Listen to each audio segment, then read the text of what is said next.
Hello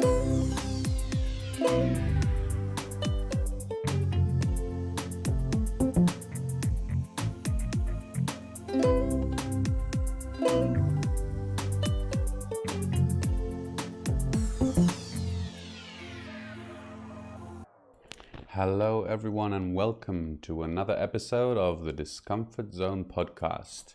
My name is Olev and the views and opinions expressed in this show are entirely my own and don't represent MSP Waves or anyone else for that matter. So let's get started. Today's episode is a little bit different. For those who have been listening, we've been going through the different methods underlying the eco-village, but due to recent global events, as all of you I'm sure know, I thought that this episode would be dedicated entirely to the corona situation. And I'm going to talk about it specifically in this episode, my personal opinions of what's going on. And then the next couple of episodes, I'm going to finish up the series that I was talking about the methods. But after that, and we'll see what happens over the next fortnight and how events develop. But after that, I was sitting and thinking, seeing all of these things happen and listening to different people. And I decided that this situation and this information has become more pertinent than permaculture methods and water preservation, not because those aren't important, but because there are a lot of different resources out there that are available for that. And I think that what's going on in the world today is actually very important and far-reaching. And so I've decided that the next few episodes, after I finish the series, are going to be talking about this situation that's developing now. And I actually want to start going far back into history and see how this event that seems so out of the blue and random and something that's very hard to grasp, I think for some people, could actually be the result of a very long line that we've been stepping on and walking towards, often without noticing. So we'll get to that in due time. But for now, I want to talk about the current situation. So the name of this episode is Apocolypse Now. And I think that it's a very fitting word that people have been talking about and throwing around. The actual definition of the word apocalypse, as some of you may know, is revelation or unveiling. And I believe that this is part of what we're seeing now. So I come across a problem that I often come across in this podcast, which is I'm talking to a very wide audience with a very different background. And so I want to encapsulate as much as I can and try and make it interesting for everyone. And I was going through the Discord chat just before the show about the coronavirus, the MSP waves, and seeing what people were uploading. And obviously there are a lot of people who are very aware of things that are going on, of undertones that might not be appearing in the mainstream media. And yet I know that some of my listeners will not be as aware of these subjects. And so what I want to do is give a very general overview and talk about some of the things that may be quite obvious to some but unknown to others. And yet I would like there to be something that's actually new and interesting for everyone. So I'm hoping to be able to cover that gamut. If I don't, then I apologize, but I hope that everyone will be able to enjoy something in this episode. And so I want to start off by talking a little bit about the World Health System in general, because that's really the main player in all of this. And the World Health Organization seems to be the spearhead and the deciding specialists as to defining this as an epidemic and giving guidelines that the countries are expected to follow, etc. So when we look at the World Health System and the way that's functioning today, I think it's very important to look at its development throughout history and look at what the situation was like also in the past, the recent past and going further back. Now, obviously, there have been a lot of developments in the health system, and we can see lots of technological advancements that allow doctors to do things today that weren't possible once. But I want to talk specifically about the health system, the way that the Western medicine perceives the human health system. And the way that I think we can see today that the health system works is that the concept of how to make people healthy is somewhat lost. And what's focused on instead is trying to fix the problems that arise from being unhealthy. And so the health system that we have doesn't really deal in health. And when you're healthy, you don't need the system. So they have no experience of dealing with healthy people. What they deal with is unhealthy people, and that becomes their expertise, knowing to identify and to allegedly treat the problems that arise in healthy systems. Now, there is a certain issue with this approach, and I think it's best seen in the industry of giving birth, childbirth in hospitals. And so obviously in history, childbirth was not considered a medical issue. It was obviously considered a natural part. In fact, it was often a very sacred ritual, a very secret ritual that was feminine and wasn't open to the men. And that obviously has been lost in modern times. Today, when you see doctors who are specialists in the maternity wards, they are always on edge. They seem to always be anxious. They're around pregnant women. They seem as though they think pregnant women are sick, are unhealthy, and they have a problem that needs to be treated. They have this tumor, which happens to be a baby, a fetus, that needs to come out. And so, having both personally experienced this to a certain degree and heard many, many stories, you see how this develops, because over time, the doctors in these places are only called when the situation is actually quite serious. And so their memories and experiences and the way they define pregnancy is as the worst case scenarios and the absolute biggest risks that can happen. And that really shapes their consciousness and the way they view it. They're constantly anxious about what can go wrong. Now, the problem with that is that anxiety actually has an effect on everyone. And I'm sure we've all experienced this to a certain degree. It's very hard to perform at a high level, at anything almost, if you're very anxious. It actually inhibits our ability, and inhibits our ability to think rationally as well. And so these doctors, I'm not saying that they come to mistakes and wrong conclusions, because at that point they're so well versed in their expertise that they're more memorizing it than actually having to think about it. But nevertheless, their immediate response to these situations is always an anxious response that's looking for a problem, and that will often try and find one even if there isn't. We hear of all these situations of induced labor or cesarean recommendations when really there wasn't any reason to do it, and it's because of this anxiety.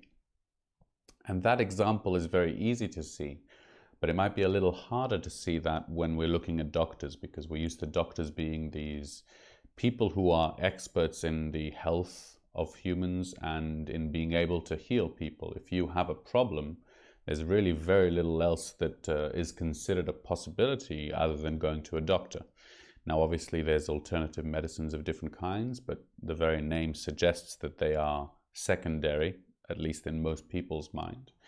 And I think that that's because of this very big difference between what's known as alternative medicine and what's modern medicine.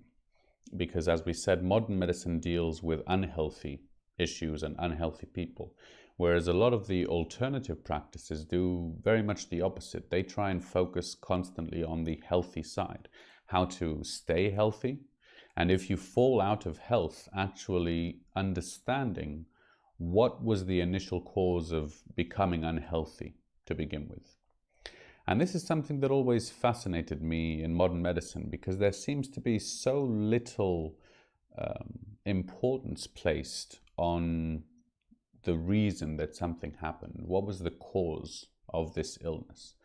if we look at a very famous epidemic that came along before, the cancer, which is reaching staggering numbers still. Obviously, it's been put a little bit on the back burner since, all of the developments. But nonetheless, it is a staggering epidemic in the number of people it's claiming. And I've never really heard anyone suggesting the cause, because there are a lot of different things that can cause cancer. There are carcinogenic elements in almost, a lot of different things that you can find, but yet some people get sick and other people apparently don't. And this is something that doesn't seem to get talked about that much, I feel, because it seems to me to be a very important issue. If our goal is not just to get better, but actually stay healthy, then I would very much like to know what is helping these people stay healthy. And that seems to be a question that doctors aren't really answering very much. And we can see that today, especially in the developments of the coronavirus, where we have these statistics which are showing clear signs of this disease going after weakened immune systems, which makes sense because all viruses attack a weak immune system better than a healthy one. And yet there's very little talk about strengthening our immune system. And so I want to talk a little bit about the human body and the way our immune system works. Now, I'm no doctor, and to be honest, I am no health expert of any kind. I haven't had any training in any practices, but I'm an expert of my own body. I've lived it in my whole life. I've experienced it in all kinds of different ways, and that makes me to a certain degree an expert, even if it's just for myself. And I really believe in the view that every person is responsible for themselves, and every person knows themselves better than any statistics could help them. Of course, there is a problem of people being detached from their bodies, feeling detached, or really leading a life that is very disrespectful towards their body. And I myself lead a certain life that's like that, and also have been much more detached, but it's been part of my journey to try and reconnect with my body. And I would suggest to anyone who isn't already to seriously consider. I can see a few people have commented in chat. Yes, people are panic buying seeds. I gotta say, I mean, buying seeds and biodiverse food is always a good option, coronavirus or not, but especially now. Yes, exactly. They treat the symptom and not the cause. They avoid the quite hard questions and don't teach how to prevent. And this is well put, absolutely. So, and I know that people in chat are probably going to be very much aware of everything I'm talking about. I'm building up, because I'm going to take people along for the journey, even if this is the first time we've been thinking about the health system as perhaps being an unhealth system. So we have this very important part of our body called an immune system. And in fact, I have a son, as most of you know, who turned 1 recently this month. And so far, I don't want to say anything, but he's relatively healthy. And it is amazing for me, because he seems to be the most vulnerable, susceptible being. He's so prone to danger himself and to hurt himself, because we are very, very fragile, and he lacks the awareness to know that he's that fragile. So obviously he's at much more risk. And I see him, he's certainly eaten stuff that I wouldn't recommend. And he constantly, is shoving dirt into his mouth. And if you're not looking at him, like, a lot of stuff goes into his mouth that we have been taught not to. And yet, as I said, so far, thank goodness, he really seems to defy the odds when it comes to exposing yourself to risks, especially health risks. Now, I personally believe, and this is really part of the reason as well, that a lot of babies' health specifically has to do with breastfeeding, with having the mother's antibodies, and in general, parts of her immune system and the knowledge being passed on to his body. And I think this plays a vital role. And obviously there have been studies as well. This isn't just me, but it makes a lot of sense. Nature, and if you look at what mothers in nature do, very often, in nature, I think almost all mammals will eat the placenta. And the reason they eat the placenta is obviously, first of all, the nutrients are very important because they're very weak. They usually haven't eaten in a while, and they've just been through quite an ordeal and lost a lot of blood. But also, there are lots and lots of vital nutrients and different elements that are important for developing the baby's immune system that they'll receive through the mother's breast milk. And so this whole system was developed by nature, called the immune system, to defend these very, very fragile bodies that we seem to be living in. And so it's very important, I think, especially in these times, for us to remember how we stay healthy and how our bodies stay healthy. And naturally, evolutionarily speaking, it wasn't by avoiding risks, especially when the risks were invisible, like viruses or germs. In fact, it took humanity a long, long time to learn about it.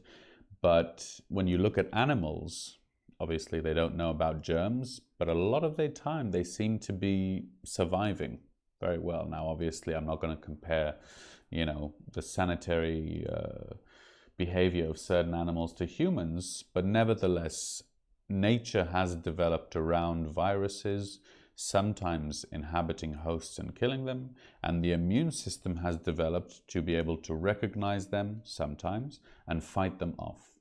And this is how we've survived as a species until now. In fact, this is how all of the mammals have survived until now.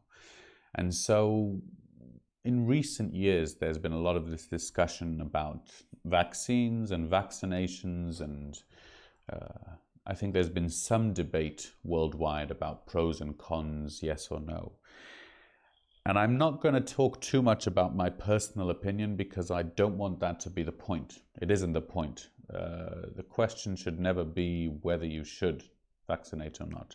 I'll talk about what the question is later on, but for now, I'd like to look at the way that things had developed, because there was all of this talk about vaccines being absolutely crucial and a very special emphasis on the elderly. And I know this because it's been going on for a few years. You may not have noticed if you're not around, but my parents were bombarded with this information about going to get your flu vaccine, how important it is, and saving lives. And there's been very little talk about the fact that there is this new flu strain that's out that is the most dangerous one, we're told, that we've seen so far, and the vaccine is useless against it. So this immediately should make us think, okay, maybe this vaccine mentality where we need a specific vaccine that's both sold and obviously administered one by one every year, maybe that's not really the best option that we have. And the reason I think that, obviously, is because what we said before, our immune system doesn't work that way. Our immune system doesn't just get immune against one virus. Obviously it can, but our immune system is actually evolved to be able to recognize new threats and deal with them. And we see, obviously, one of the problems with that when the immune system decides to attack itself in any of the autoimmune diseases, but nevertheless that mistake, as it were, arises because of the immune system's ability to evolve and to change and to recognize new threats. And I don't know, I think a lot of people seem to forget that our bodies are doing this on a minute-by-minute basis. Every second that we are around in the air, there are countless invisible organisms that are invading our bodies through all of the orifices that they can. And our immune system is recognizing at least the majority, if not all of them. If you're healthy, then your immune system is recognizing them and taking care of it before any of these infections can take hold. And if you develop flu-like symptoms such as sneezing or congestion or coughing or even a fever, these are the symptoms of an immune system that is working to fight off an infection. So let's not get too disconnected from how our bodies work and how these things happen. Of course, if anyone has had the flu, and I'm not talking about the coronavirus, but before the coronavirus, just the run-of-the-mill flu that everyone seems to have talked about, if you got it bad, you feel like you're going to die. You really feel like this is the end. Your whole body hurts, you can't move, you're in bed, burning with a fever. And a lot of people do die from the flu. It can be a very dangerous virus, often to those with a weakened immune system. So once again, we get back to this same point of how do we stay healthy? How do we strengthen our immune system? Because that seems to be the important issue here. And so with this virus and these developments that are happening, it actually took me a while to really get into it, as it were. I think a few people who I spoke to in different countries were a little surprised at my blasé attitude. And the reason was very simple, and that is that in my personal life, I haven't actually been that affected by the coronavirus or by the shutdown. I mean, relatively speaking, we lead rather isolated lives here, just living in a rather distant town. And since we moved here recently, we don't know that many people, and it was winter until now. So we've been pretty much dealing with lockdown for a long, long time, learning how to live, the three of us. So it's nice to now have the rest of the world join us, and suddenly people not knowing what to do with all their time, and all these videos online of people going crazy. This is like, welcome to my world, you know. Now you have no obligations, nothing you have to do, and go and fill your day with something. It's tough. It's not always easy. We've wanted it for so long, and yet a lot of people, I think, struggle a little bit with all of this free time.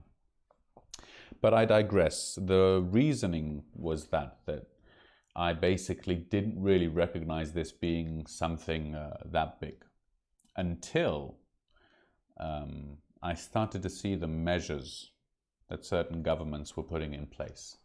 And that turned on a few warning lights for me. For those who don't know, I grew up in Israel. We moved from Israel in September. And so all my family and friends are still there, and that's where I've been getting a lot of the reports from. That was the first place. And I heard two things that were very, very disturbing.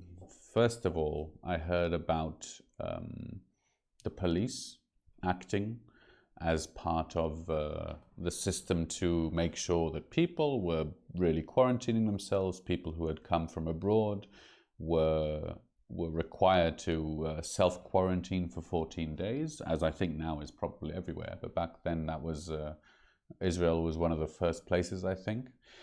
And the police were now starting to enforce that and to actually check on people and see that that was happening. And there was reports of, not reports, it was actually told that the police were given permission to actually start spying on the citizens through their phones. And this was all under the declaration of a state of emergency. And that's when a lot of my hair prickled up on the back of my neck, because for those who don't know, I have been involved and studying and researching a lot of these things for a very long time, probably around the last 10 to 12 years. And I've been expecting something like this, though I didn't know exactly how it would look, but something along these lines. And so in one of the earlier episodes in the show, I did an episode about money and spoke a little bit there about the system that we have and the global economy that we have. So why am I talking about that now? What does the global economy have to do with coronavirus? Well, everyone, I think, knows that the stock market is crashing, and now the Federal Reserve is printing more money. And for the first time in, I don't know how many years, I can't remember, I read it somewhere, but Israel has made a move to start printing money as well in order to help in the coming recession.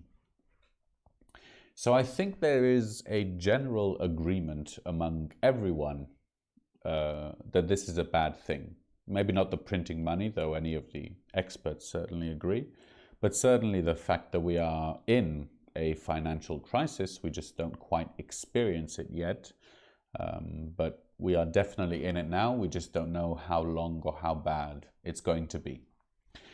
So what does a world financial crisis actually mean? How did we get to this situation? Why is it that if people stop buying things, then the global economy can crash and stock markets dive? I'm not an economist, I'm not an expert, and I don't think the technicalities are really what's important in how this was put. I think it's very much important to understand what the system in place is doing and why that system was put into place to begin with. And so when we look throughout history, we can obviously see that currency, money, was a controlling factor and indeed a governing factor throughout most of recorded history, from what we can tell. Not only as a form of currency to help, civilizations establish and trade routes and all the rest of it, but also once that happened, having small groups of people, relatively small groups, having large quantities of money and using that money, as very much you do in a poker game, to sort of control the events. You may lose a hand or two, but on the long run, if you have enough money, you'll probably be able to buy your way out of most of the things.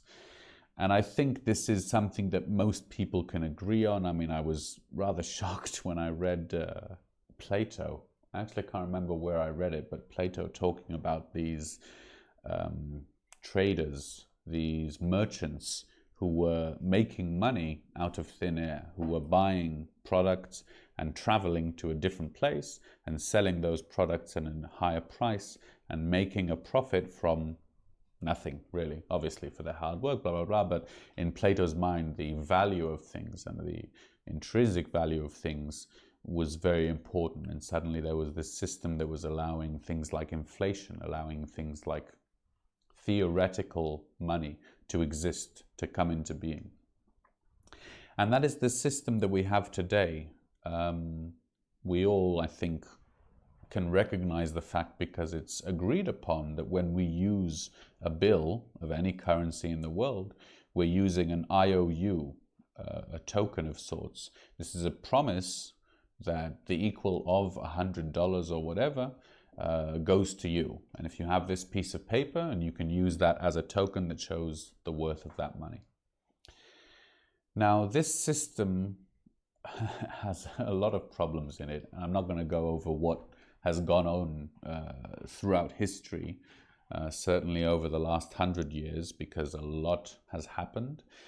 But I think one of the more important things to focus on are the economic crashes, which there have been quite a few. And each one of these economic crashes in its time seems to be growing in scale, even if the outcome may be more or less devastating, especially depending on the place that it happened in time, the environment that was around, whether it's post-war or pre-war, or obviously in modern times. But nevertheless, it seems to be a case that these financial crises are increasing in magnitude. And I think one of the reasons for this increase is the fact that our economic system seems to be getting more and more globalized. In fact, once you have the system that's traded upon throughout the world, you have what we know as a centralized system. Now, I want to point to a difference here, because the term centralized, I think, is very well known. I've spoken about it before, and obviously anyone on a decentralized blockchain, of course, following the recent events and changes, and I don't have to tell anyone here about the importance of decentralization, which is so crucial. But even more, I think, even larger effect is the problem with this lockdown and the problem with the coronavirus and the global pandemic is exactly the centralized systems that we have in place. The economic centralized system, and not only that, but the centralized food systems and water and energy and all of these life-sustaining systems that people need to survive are very much susceptible and vulnerable when these large, sudden events take place. And I won't say anything more about centralization, because I think it's quite obvious, and if you don't agree with me yet, I think you should be researching what centralization has done. But there's something more, and it's a hyper form of centralization. And I would like to talk about this not because it's something that's happening right now, but because I think it's something that may be cropping up in the future. And for anyone out there who's listening to me, this is one of the most important things that I'd like you to take away. There is an idea that has been posted a few times and talked about, I think, more in conspiracy theory circles than in mainstream media, but it pops up nonetheless every once in a while. And that is the idea of a one world currency.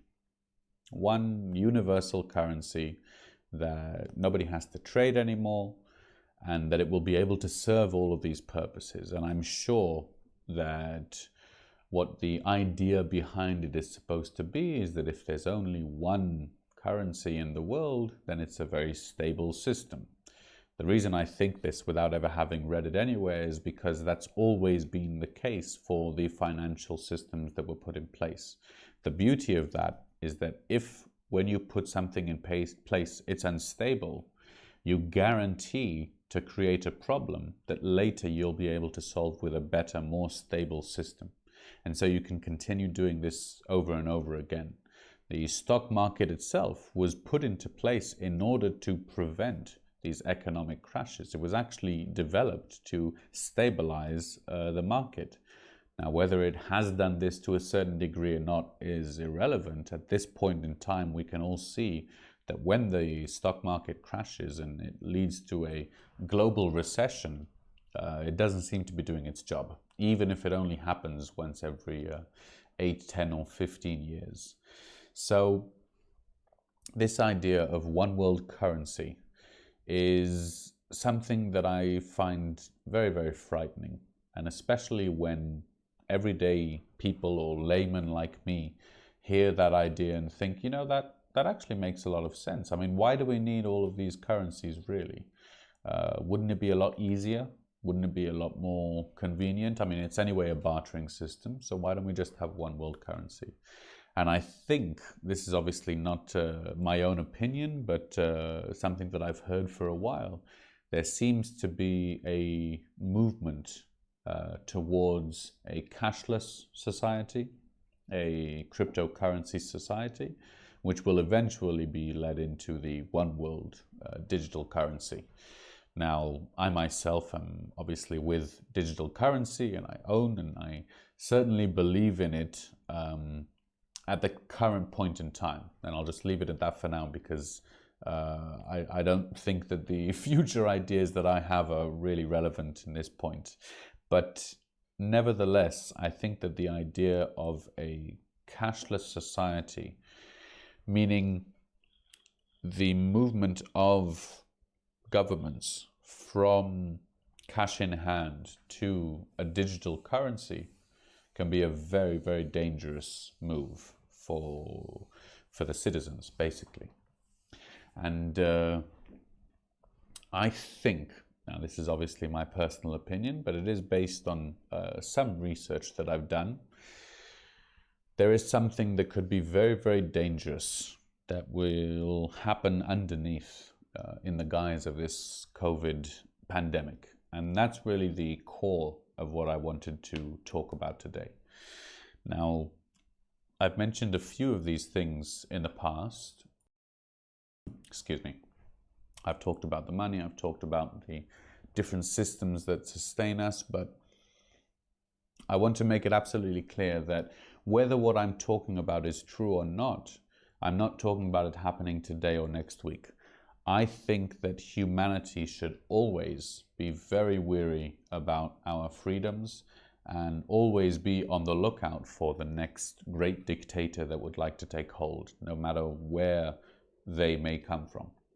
And so this is what it is. It's a warning because of what I've seen happening. It doesn't matter if I'm right or wrong, because everyone agrees that the freedoms that we enjoy, freedoms of movement, freedom of speech, etc., are important. I think we've all sort of come to an agreement on that.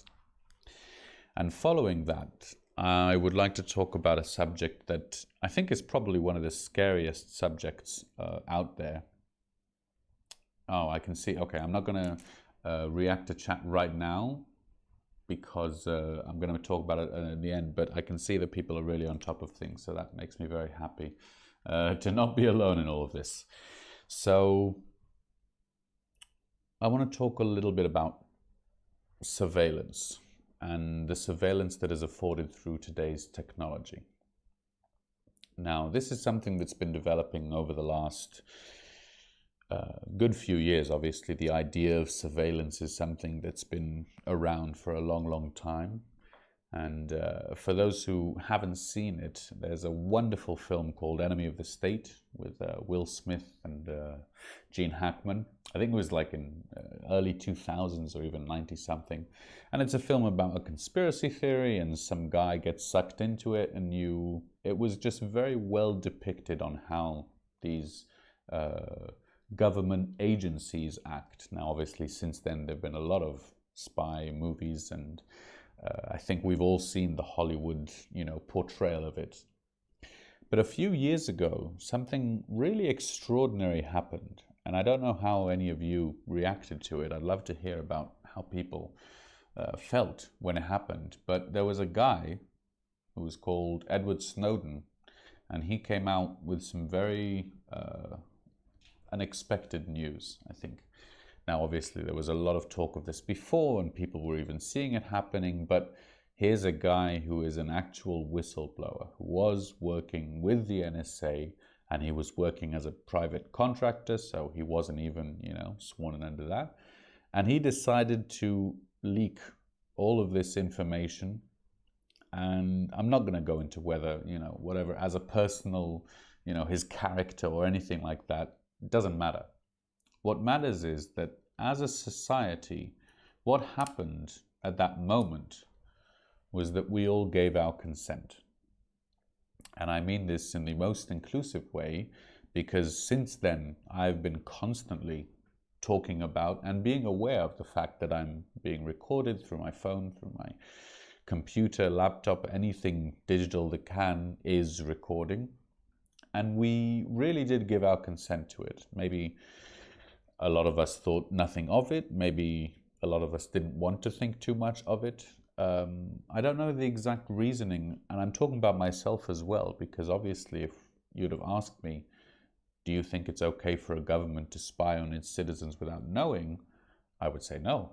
I think most people would say no, because if they would say yes, then why aren't they knowing about it? Why didn't they just ask? And yet, when it was leaked, when it was talked about, things just sort of carried on. I mean, obviously there was inquiry and they promised not to do it and to take it apart and to do all of these things, but really and truly, things pretty much carried on. And apparently, as we discovered through time, they got worse, as things tend to when problems aren't dealt with. And so we find ourselves in a state today where the Chinese government is using all of its surveillance and tracking technology under the guise of the pandemic, obviously, in order to prevent the spreading of the virus, implementing the most extreme measures that it has so far, from my knowledge at least, at actually surveilling citizens and then acting upon that information. Now, this is very scary for obviously a number of reasons, and I don't think I have to lay them out too clearly, because I hope everyone is quite aware of the problem of an unchecked government with omniscient power and a military force it's important to remember that this is something that seems to happen. And this is exactly why I've been expecting this. And I think many people have been talking and expecting this for quite some time. This is not, well, whatever it is, but there hasn't been one dictatorship throughout history. In fact, most of, I think, the forms of governing has been through dictatorships of one kind or another. In fact, it took us a very, very long time to, whatever you want to say, whether it's realize the benefits that come from cooperating or just developing compassion and empathy. But certainly I think most people who live with these freedoms prefer them to living under a dictator. Whether or not people would like to be the dictator is another question, but in these trying times, I think it's very important to remain vigilant. Because the biggest problem with dictatorships, I think, is that they were always voted in, not physically in booths, but they were always brought about by the people. All of the dictators, great and terrible, had a huge following, big enough to make it a reality. And that's something very important to remember. As someone who grew up in Israel, obviously with all of the history, I grew up with the Second World War being a very, very, very big part of my childhood and national identity and history and tradition, etc., etc. I don't mean that disrespectfully, it's just that in Israel, for those who don't know, the Second World War, and obviously specifically the Holocaust, is talked about quite a lot from a very young age. Now, this has given me, I think, a unique perspective, because whether or not because of that, excuse me, I still have a bit of a throat problem, whether or not because of that upbringing, I have become fascinated with Nazis. I think Nazis are the most important movement that we can study because they are obviously one of the more advanced dictatorships that we have seen, I think, in terms of the accomplishments and in terms of the scale. But more importantly than that, the people who are part of the Nazi Party and obviously the whole national movement were really Westerners. They were civilized, democratic. They were just like the rest of Europe, obviously not just, but to think that there was something special about all Germans, as I've heard so often, that all Germans were evil and that's why it could only have happened in Germany, is a very, very dangerous way to think. And I say that because I've heard that being said very often. What needs to be studied about the Second World War and about the whole Nazi movement is how is it that such a large group of people completely accepted and normalized these extraordinary measures. And when we think of it like that, when we ask ourselves what makes a society, a peaceful, free society, accept extreme measures that are the reversal of those freedoms. And if we look at recent history, we can see one case in America, which was obviously 9/11. That act of terror, whatever you may think of it and whatever it was, is really not that important right now, had a tremendously long-lasting effect on the freedoms of the American citizens and in fact de facto on the rest of the world, but much further lasting than the terrorists. And that's the point that I want to make.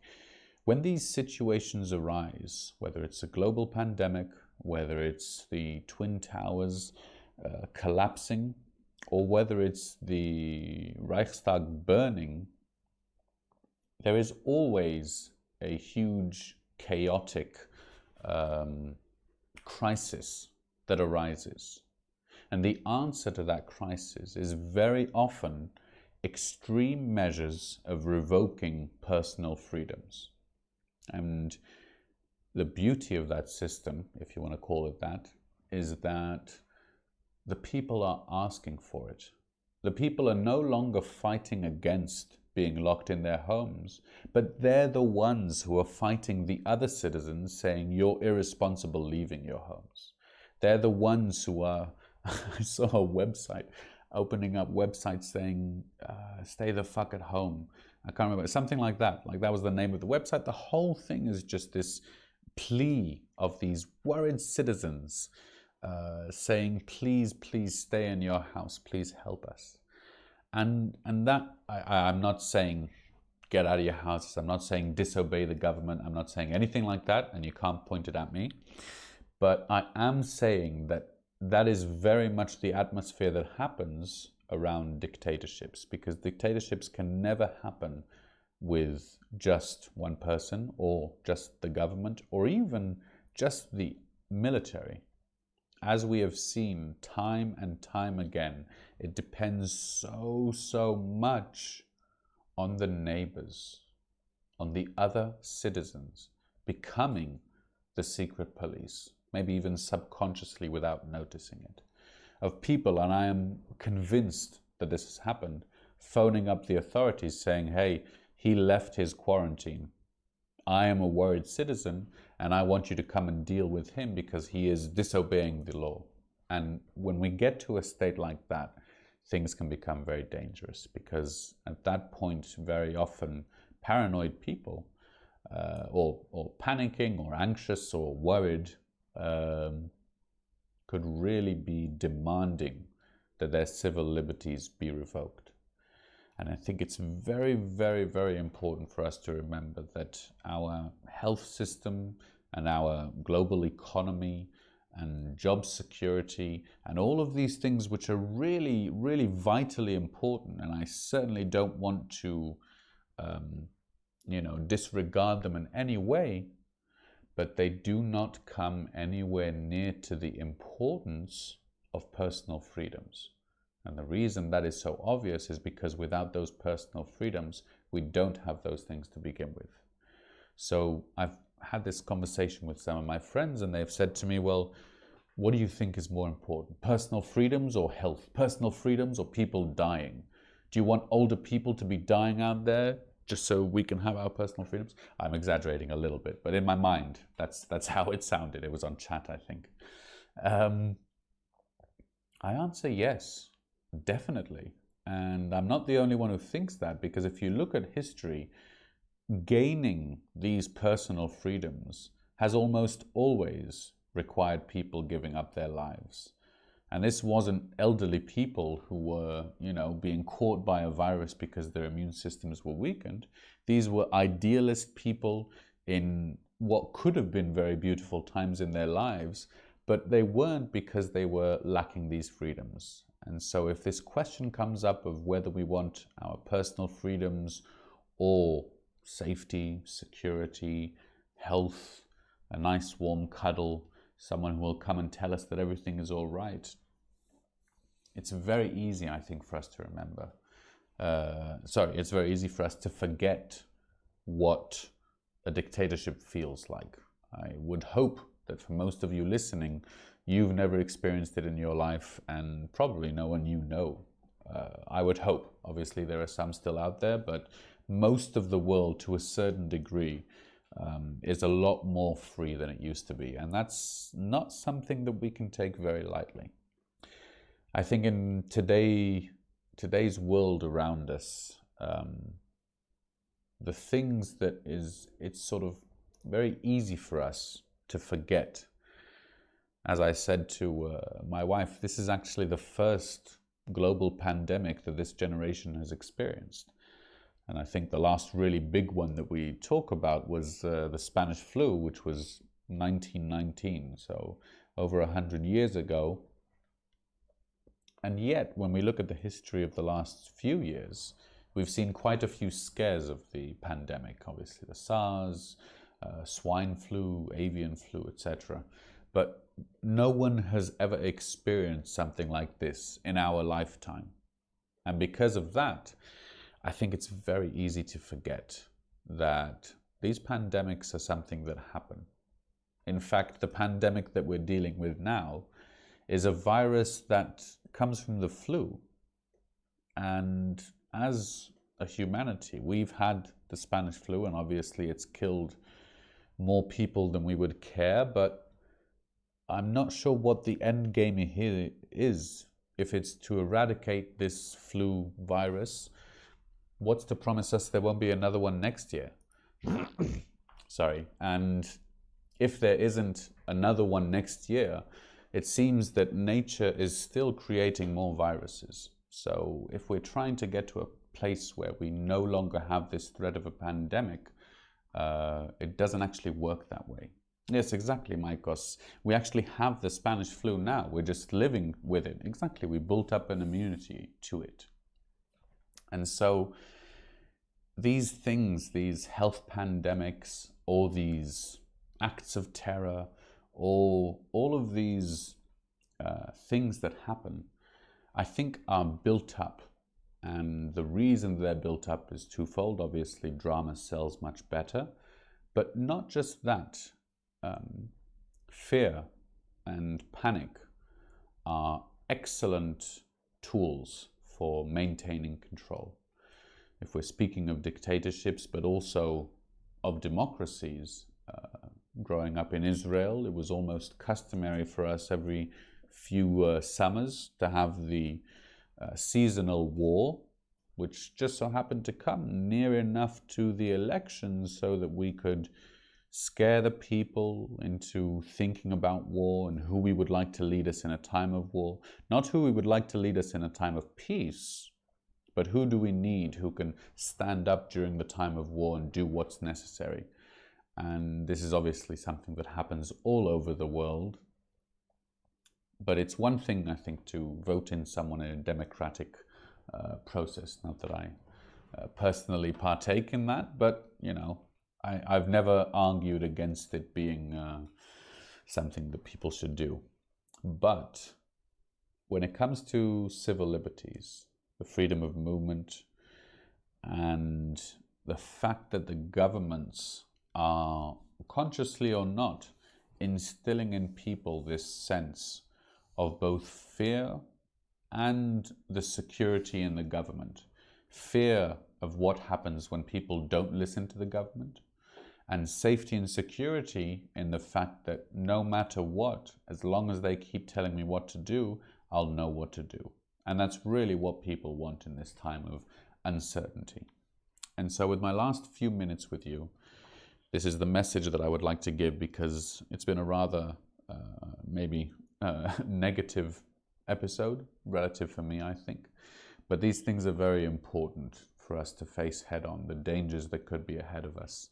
And so I want to leave you with a very, very important message. What we are dealing with here, first and foremost, before the virus, before corrupt politicians, before militarized states, what we're dealing with here is fear, an emotion, whatever you want to call it, a psychological state. And that fear is the biggest form of power that dictators have.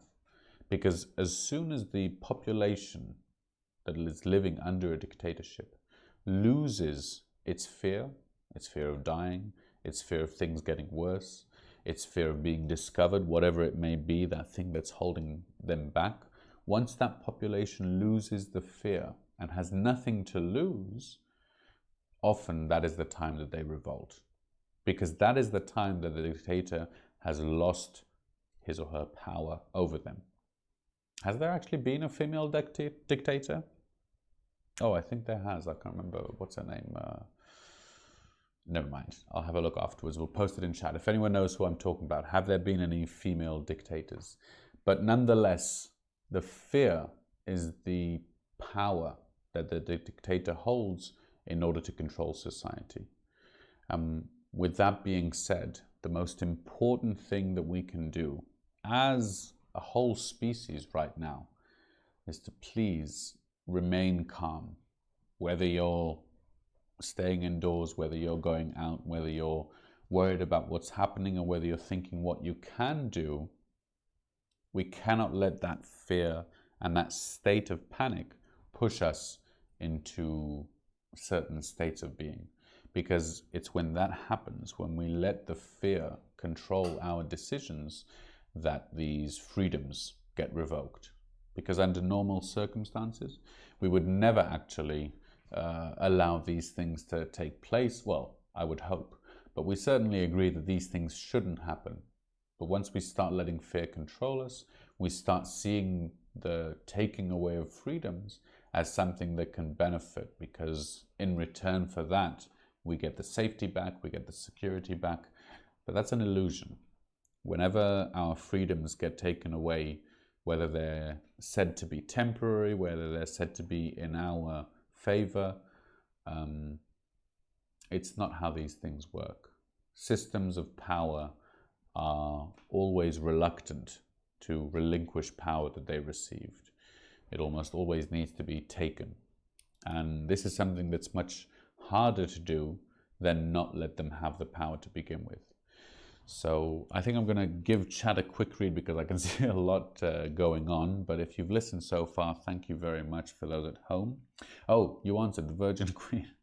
I don't know any of these being Boudica, Isabella, died.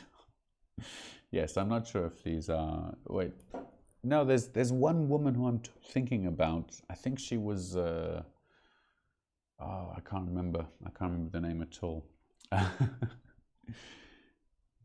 No, none of these. Anyway, it'll come to me. If I remember it, I'll bring it back. Okay, so that's it from me. Thank you very much for watching. I hope you stay safe. I hope you enjoy yourself. Enjoy this very special time because, it's been a long time coming. We've had a very boring few decades. Not a lot has happened in this part of the world, obviously.